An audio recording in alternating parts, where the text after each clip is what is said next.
32 akuario eduki, negutzen zai ezaugarri bereziena dukena izango litzake gure ozeanarioa, ez? Da akuario handiena, dauzke 2 milioi litro, iaia, 7.000 arrai, eta, etortzen den bisitari orok ezagutu nahi du bertan dauden espezie guztiak eta bere funtzionamendua. Guretzako akuarium bezala, naiz eta lan asko eman, dutzen zai dela jendeai gehien gustatzen zaion zona, ez? Donostiako akuarioko ozeanarioa. Eta lana nun dago, batez ere, lehenengo garbiketan, egia esan bai astarte goizetan, osteguna eta larunbat goizetan lehenengo gauza inorkana bertako pareta guztiak garbitu, eta gero ondoa, aspiradora antzeko batekin garbitasuna aurrera eraman, ez?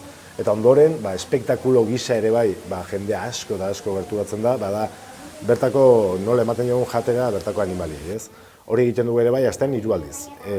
Larunbat, astearte eta ostegunetan, goizeko 12etan, eta bereziki ere bai, oso zaila kontrolatzea, 7.000 arraiak nola jaten duten, baina bertako 2 marrazo handiei, tiburon toro, zezen marrazo hauei, beti eman jogu segurtasun neurriak kontutan aurtuta, barila badaukegu, metro bateko luzerakin, inoiz ezin dugu bizkarrik eman marrazoei, eta bertan akuarien ondora, 9 metroko sakonera duken akuarien ondora, jaisten dira gure submarinistak. Bertan besoa luzatu, eta bertan jartzen dute beti oso menu berezia dukatere bai. Egun batean izan diteke txitxarro bat, olagarroa ere gustatzen zaie, merluza ere bai, izokina ere bai, eta guretzako garrantzitsua da beti menu ere aldatzen jurtea beraiei.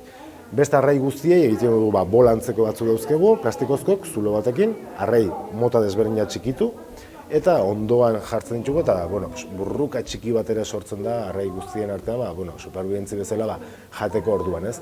Eta hainbat arrai ere egiten duguna da gerturatu erreztasunak emateko beraien ahora. Adibidez, kongriok direla edo adibidez morenei, askotan lagundu egin behar jogu eta gerturatzen dugu janaria beraien ahotara, adibidez mejilloiak.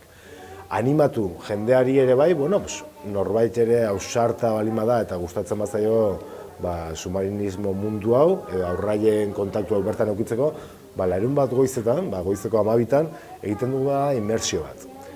Egia esan garesti xamaratatzen da, 300 euro dia, baina monitore bat ekartzen dugu, eta goizeko 12etan aukera duke edozein pertsonek bertara jetxi, eta beraiekin batean 30 minutu inguru buelta bat ematea.